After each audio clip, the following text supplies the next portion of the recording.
శంఖం చరిత్ర. ఆధ్యాత్మికంగా శంఖం పవిత్రతకు చిహ్నం, శుభాలకు సూచిక, వైజ్ఞానిక ప్రయోజనాలకని. అమృతం కోసం క్షీరసాగర మథనం చేస్తున్న సమయంలో పాలసముద్రం నుంచి అది బయటకు వచ్చిందని పురాణాలు చెబుతున్నాయి. దానికి పాంచజన్యం అని పేరు. దాన్ని శ్రీ మహావిష్ణువు స్వీకరించాడు. దాని తర్వాత వచ్చిన లక్ష్మీదేవిని కూడా ఆయనే స్వీకరించాడు.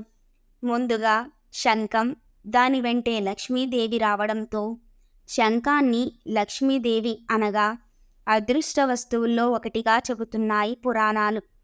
శం అంటే మంచి, కం అంటే జలం అని అర్థాలు. అంటే జలాన్ని పావనం చేసేదని భావం. మామూలు నీటిని శంఖంలో పోసి అభిషేకం చేస్తారు. శంఖంలో పోస్తేనే తీర్థం అనే నానుడి ఇలా పుట్టింది.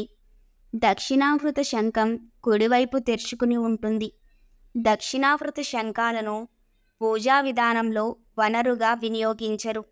దైవ స్వరూపంగా భావించి వాటిని పూజిస్తారు. ఇవి ఇంట్లో ఉంటే దుష్టశక్తులు ఆ దరిదాపులకు రావని నమ్ముతారు. ఎడమవైపు తెరుచుకుని ఉంటే శంఖాన్ని వామావృత శంఖం అంటారు. దీన్ని పూజా విధానాల్లో తరచుగా వాడతారు. ఇవే కాకుండా ఎన్నో రకాల శంఖాలున్నాయి. శత్రువర్గంతో యుద్ధానికి తలపట్టేటప్పుడు శంఖం పూరించడం అన్నది యుద్ధ నియమాల్లో ఒకటి.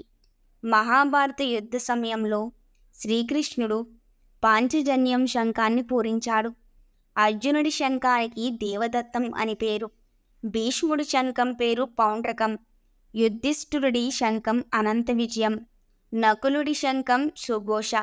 సహదేవుడి శంఖానికి మణిపుష్పం అని పేరు. యుద్ధంలో విజయం సాధించాక దానికి సూచకంగా కూడా శంఖాన్ని పూరించడం ఒక ముఖ్యాచారం. శంఖాన్ని ఊదడం వల్ల అనేక శారీరక, మానసిక రుగ్మతులు తొలగిపోయి ఆరోగ్య ఫలితాలున్నాయని ఆయుర్వేదం చెబుతోంది. శంఖాన్ని ఊదడం వల్ల శరీరానికి వ్యాయామం కలుగుతుంది. ముఖ్యంగా ఊపిరితిత్తుల పనితీరు, శ్వాసక్రియ బాగుంటుంది. శంఖాన్ని ఊదడం వల్ల మెదడు చురుకుతనం పెరుగుతుంది.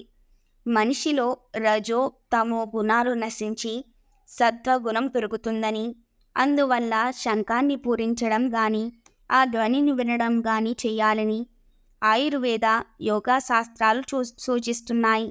శంఖం ఊదడం వల్ల ఇంటి ఆవరణలోని దుష్టశక్తులు దూరంగా పారిపోతాయని పురాణాలు చెబుతున్నాయి.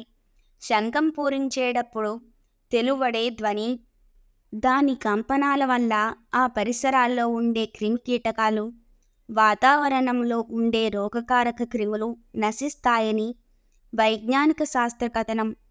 శంఖాలు అనేక ఆరోగ్య సమస్యలను దూరం చేసే ఔషధ ప్రక్రియలుగాను ఉపయోగపడతాయి.